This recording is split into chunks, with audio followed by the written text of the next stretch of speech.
India ಗಂಡಸರ ಮನೇಲಿದ್ದರೆ ಎಡೆಡೆಗೆ videos cut ಮಾಡಬೇಕಾಗ್ತದೆ. ಬೆಳಗಿನಿಂದ ವ್ಲಾಗು ಸ್ಟಾರ್ಟ್ ಮಾಡಿದ್ದೇನೆ. ನಾನಿವಾಗ ಕಂಬಳಕ್ಕೆ ಹೋಗಲಿಕ್ಕೆ ರೆಡಿಯಾಗಿದ್ದೇನೆ. ಮೂಡುಬಿದ್ರೆಯಲ್ಲಿರುವ ಕಂಬಳಕ್ಕೆ ಹೋಗಲಿಕ್ಕೆ ರೆಡಿಯಾಗಿದ್ದೇನೆ. ಮೂಡುಬಿದ್ರೆಯಲ್ಲಿ ಕಂಬಳ ಆಗ್ತಾ ಉಂಟು. ಹಾಗೆ ನಿನ್ನೆ ಹೋಗೋದ್ರಲ್ಲಿ ಇದ್ವಿ. ನಿನ್ನೆ ಸಂಜೆ ಹೋಗೋದು. ನಾವು ಯಾವಾಗಲೂ ಸಂಜೆ ಹೊತ್ತಿಗೆ ಹೋಗೋದು, ಡೇ ಟೈಮ್ ಹೋಗೋದಿಲ್ಲ. ಆದರೆ ಇವತ್ತು ಡೇ ಟೈಮ್ ಹೊರಟಿದ್ದೇವೆ. ನಿನ್ನೆ ಹೋಗಲಿಕ್ಕೆ ಟೈಮ್ ಇಲ್ಲ ಆಯಿತು. ಅವ್ರು ಬರುವಾಗ ಸ್ವಲ್ಪ ಲೇಟ್ ಆಯಿತು. ಹಾಗೆ ಬೆಳಿಗ್ಗೆ ರೆಡಿಯಾಗಿ ನಿಂತಿದ್ದೇನೆ. ಬೆಳಿಗ್ಗೆ ಅಂತ ಹೇಳಿದರೆ ಇವಾಗ 11 ಗಂಟೆ ಆಯಿತು. ನಾವು ಹೋಗುವಾಗ 12 ಗಂಟೆ ಆಗ್ತದೆ. ಮಧ್ಯಾಹ್ನದ ಹೊತ್ತು ಬಿಸಿಲು ಕೂಡ ಇದೆ.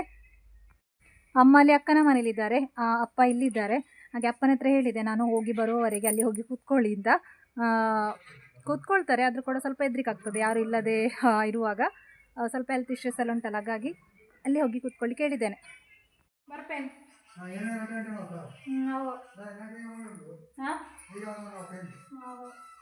ಜಾಗ್ರತೆ ಮೆಲ್ಲವಲ್ಲ ಪಡೆಬೇಡ. ಓಕೆ, ನಾವು ಹೊರಟಿದ್ದೇವೆ. ಅಪ್ಪ ಸ್ವಲ್ಪ ಹೊತ್ತು ಕಳೆದು ಹೋಗ್ತಾರಂತೆ ಅಲ್ಲಿಗೆ. ಪಪ್ಪೋಳಿರ್ ಖುಷಿ ಬೈಕ್ ಅವಳುಂಡಾ ಶಮ್ಮ ದೂರ ಬೆದ್ರಾಗ ಅದೇ ಬೆದ್ರದ ಉಂಡು. ಎರುಗಿಡ ಇರುಂಡ ನಿಗೆ ಕೊಡೆ ಎರುಗಿಡ ಹೋಯ್ತೆ ಬೈಯಡ್ ಆತಾ ಹೋಗಿರತ್ತೈ ಹೋಗಿರತ್ತ ಚಮ್ಮಿ.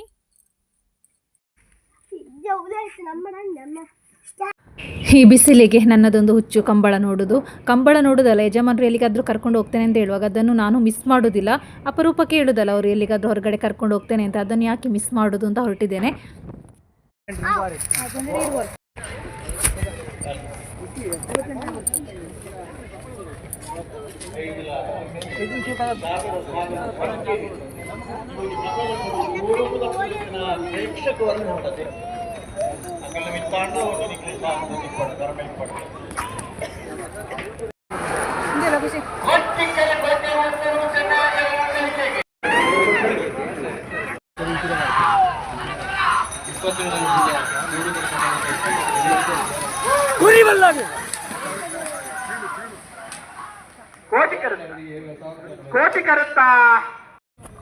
ಇಲ್ಲಿ ನಮ್ಮ ಊರಿನ ಕೋಣಗಳಿದೆ, ಹಾಗೆ ಅದನ್ನು ನೋಡಲಿಕ್ಕೆ ಬಂದ್ವಿ ನಾವು. ನೋಡಿ, ಇದು ನಮ್ಮ ಊರಿನ ಕೋಣಗಳು.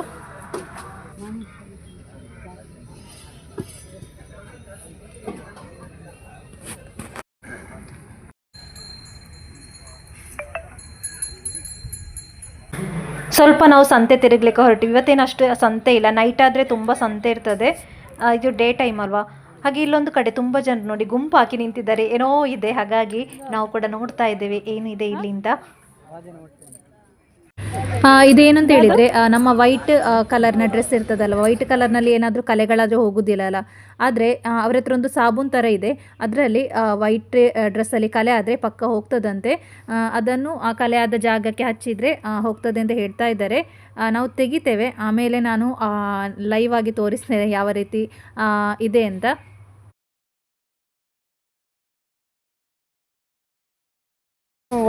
ಇದು ಬಟ್ಟೆ ಮೇಲೆ ಏನೇ ಕಳೆ ಬಿದ್ದಿರುತ್ತಲ್ಲ ಅದ್ರ ಮೇಲೆ ಸ್ವಲ್ಪ ಬಿಸಿನೀರು ಹಾಕೋದು, ಇದನ್ನ ರಬ್ಬರ್ ತರ ಉಜ್ಜಿಬಿಡೋದು ಅಷ್ಟೇ. ಒಂದು 100 ಬಟ್ಟೆವರೆಗೂ ಯೂಸ್ ಆಗುತ್ತೆ. 20 ರೂಪಾಯಿ.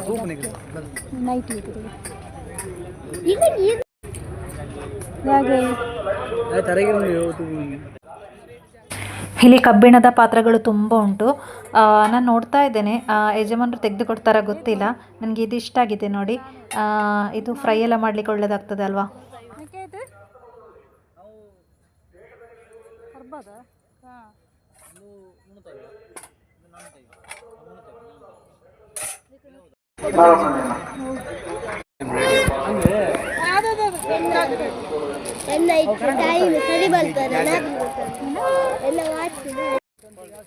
ಹಾಗೆ ನಾನು ಯಜಮಾನರನ್ನು ಕರ್ಕೊಂಡು ಇಲ್ಲಿಗೆ ಬಂದಿದ್ದೇನೆ. ಹಾಗೆ ನಾನು ಹೇಳಿದ್ದೇನೆ ನನಗೆ ಇದು ತೆಗೆದು ಕೊಡಿ, ಬೇರೆ ಏನು ಬೇಡ ಅಂತ.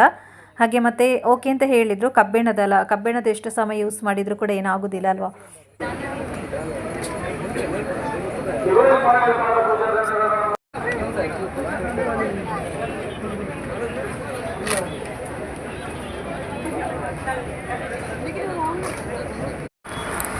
ಸುತ್ತಾಡಿ 3 ಗಂಟೆ ಆಯಿತು, 3:30 ಆಯಿತು ಕಾಣ್ತದೆ. ಹೋಟ್ಲಿಗೆ ಬಂದ್ವಿ ಖುಷಿಗೆ. ಸಮಿತಿಗೆ ಹಸಿವಾಗ್ತದೆ. ಸಮಿತಿ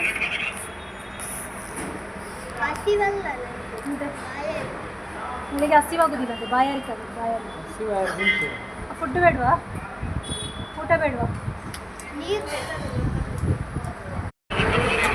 ಗಂಟೆ 3 ಆಯ್ತು. 3 ಗಂಟೆ ಅಂಡದೆ ಗಂಟೆ 4 ಆಯ್ತು. 4 ಅಂಡ 4 ಅಂಡ ಸರಿ ಇದೆ ಗಂಟೆ ಇನ್ನು 3:31 ಸಮಿತಿನ ವಾಚ್ ಗಂಟೆ ಸರಿ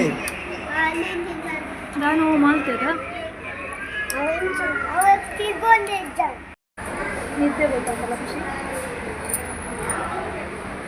ನಿದ್ದೆ ಬರ್ತದೆ ಸಮಿತಿಗೆ ನಿದ್ದೆ ಬರ್ತದ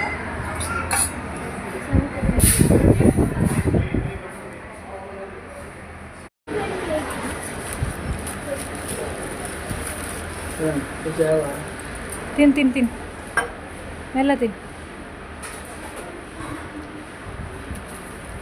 ನೀರೇ ಬರ್ಬೇ ನೀರೇ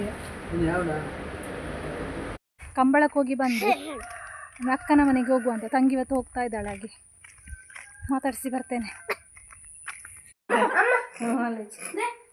ಆಯ್ತು ಹೋಗ್ನಾ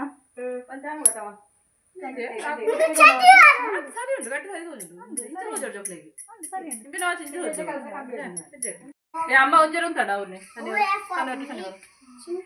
ಪಪ್ಪ ಸರಿ ఏమండే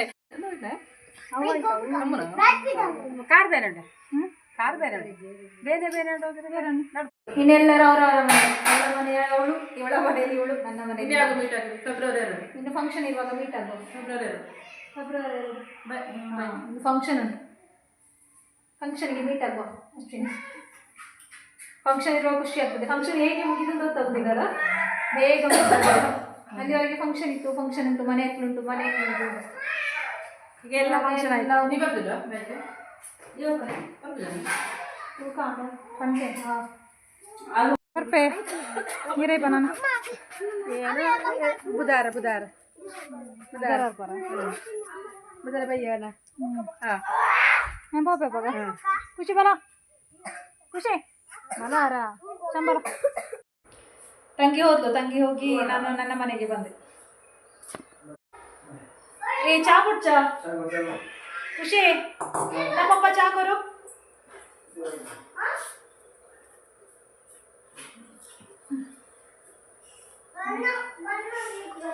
ಏನ್ ದೂರ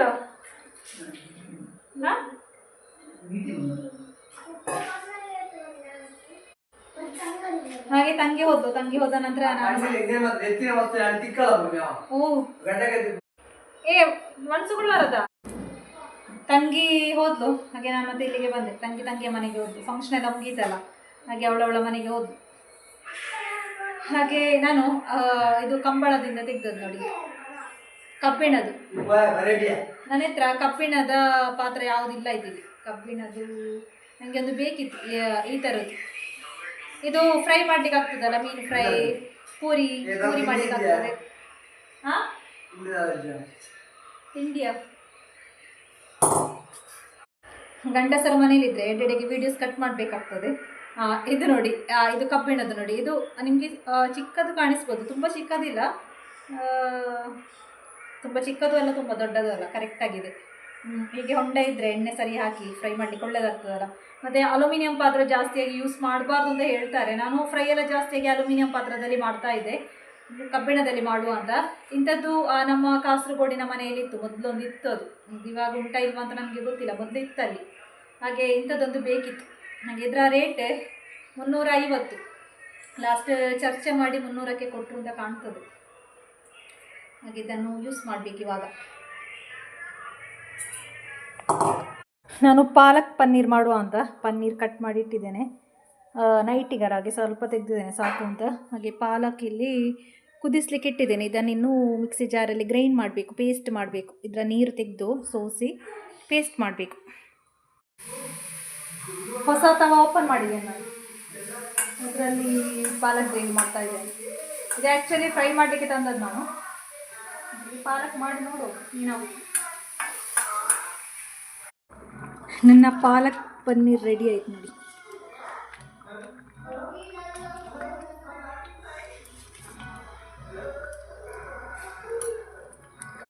ನೆಕ್ಸ್ಟ್ ಡೇ ಸಂಜೆಯಿಂದ ಪುನಃ ವ್ಲಾಗ್ ಕಂಟಿನ್ಯೂ ಮಾಡ್ತಾ ಇದ್ದೇನೆ ಚಹಾ ಕುಡಿಲಿಕ್ಕೆ ಕೂತ್ಕೊಂಡದ್ದು ಇವಾಗ ಹಾಗೆ ನಾನು ನಿನ್ನೆ ತಂದ ಒಂದು ಏನು ಹೇಳೋದು ವೈಟ್ ಡ್ರೆಸ್ಸಿಗೆ ಹಾಕುವ ಸೋಪ್ ಉಂಟಲ್ಲ ಅದು ಯೂಸ್ ಮಾಡಬೇಕು ಅಂತ ಹೊರಟದು. ಅವಾಗ ಅದು ಎಲ್ಲಿ ಇಟ್ಟಿದ್ದಾರೆ ಅಂತ ಗೊತ್ತಿಲ್ಲ. ಟೀ ಕಲೆ ಜಾಸ್ತಿಯಾಗಿ ಹೋಗೋದಿಲ್ಲಲ್ಲ ವೈಟಲ್ಲಿ. ನಾನು ವೈಟಿಗೆ ಟೀ ಸ್ವಲ್ಪ ಹಾಕಿ ನೋಡುವ ಅಂತಿದ್ದೇನೆ. ಹಳೆ ಡ್ರೆಸ್ಸಿಗೆ ಹಳೆ ವೈಟ್ ಉಂಟಲ್ಲ ಅದಕ್ಕೆ ಹಾಕಿ ನೋಡುವ. ಅವರು ಯಜಮಾನರು ಮಲಗಿದ್ದಾರೆ, ಹಾಗೆ ಅವರು ತೆಗೆದಿಟ್ಟಿದ್ದಾರೆ. ಅದನ್ನು ಎಲ್ಲಿಟ್ಟಿದ್ದಾರೆ ಅಂತ ಗೊತ್ತಿಲ್ಲ. ಒಂದು ನಾನು ಅದು ತೆಗೆದದು ವೈಟ್ ಡ್ರೆಸ್ಸಿಗೆ ಹಾಕೋದು, ಇನ್ನೊಂದು ಈ ತಾಮ್ರದೆಲ್ಲ ಇರ್ತದಲ್ಲ, ತಾಮ್ರದ್ದು ಪ್ಲೇಟ್ ಅದೆಲ್ಲ ಪಾಲಿಷ್ ಮಾಡುವಂಥದ್ದು. ಎರಡು ತೆಗೆದಿದ್ದೇವೆ. ಇನ್ನೊಂದಲ್ಲಿತ್ತು, ಯಾವುದು ಗೊತ್ತುಂಟ, ಪ್ಲಾಸ್ಟಿಕ್ ಬಕೆಟ್ ಎಲ್ಲ ಹೊಡಿತದಲ್ವ, ಭಾಗ ಆಗ್ತದಲ್ವ, ಅದನ್ನು ಗಮ್ಮಲ್ಲಿ ಅಂಟಿಸೋದು, ಅದು ತೆಗಿಲಿಲ್ಲ. ಇದೆರಡು ಟ್ರೈ ಮಾಡಬೇಕು ಅಂತಿದ್ದೇನೆ ನಾನು. ಫಂಕ್ಷನ್ ಎಲ್ಲ ಮುಗ್ದ ನಂತರ ಸ್ವಲ್ಪ ಬೋರ್ ಆಗ್ತಾ ಉಂಟು. ಇಲ್ಲಿಯವರೆಗೆ ಫಂಕ್ಷನಿಗೆ ಖುಷಿ ಆಗ್ತಾ ಇತ್ತು ರೆಡಿಯಾಗಿ ಹೋಗಲಿಕ್ಕೆ. ನನ್ನ ಮಗ ಬರ್ತಾ ಇದ್ದಾನೆ, ಸೌಂಡ್ ಕೇಳಿಸ್ತಾ ಉಂಟು. ಹಾಗೆ ಫಂಕ್ಷನ್ ಅವತ್ತು ಇಲ್ಲಿ ತುಂಬ ನೆಂಟರು, ನೋಡಿರ್ಬೋದು ವಿಡಿಯೋದಲ್ಲಿ, ಎಲ್ಲ ನಮ್ಮ ಫ್ಯಾಮಿಲಿ ಮೆಂಬರ್ಸ್, ನನ್ನ ಅಪ್ಪನ ಫ್ಯಾಮಿಲಿಯವರು, ಅಮ್ಮನ ಫ್ಯಾಮಿಲಿಯವರು ಎಲ್ಲರೂ ಬಂದಿದ್ದರು.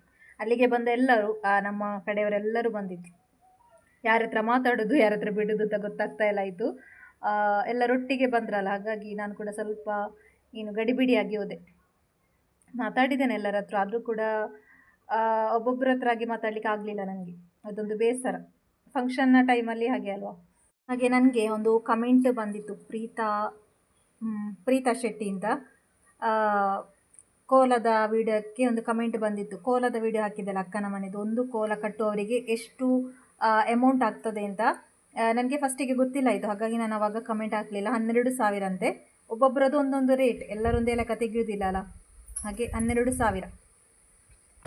ನಾನಿನ್ನೆ ಕಂಬಳದಿಂದ ತೆಗೆದ ಸೋಪನ್ನು ಯೂಸ್ ಮಾಡ್ತಾ ಇದ್ದೇನೆ. ವೈಟ್ ಸಾರಿಗೆ ಸ್ವಲ್ಪ ಬಿಸಿ ನೀರು ಹಾಕಿ ಸ್ವಲ್ಪ ತಿಕ್ಕಬೇಕಂತೆ.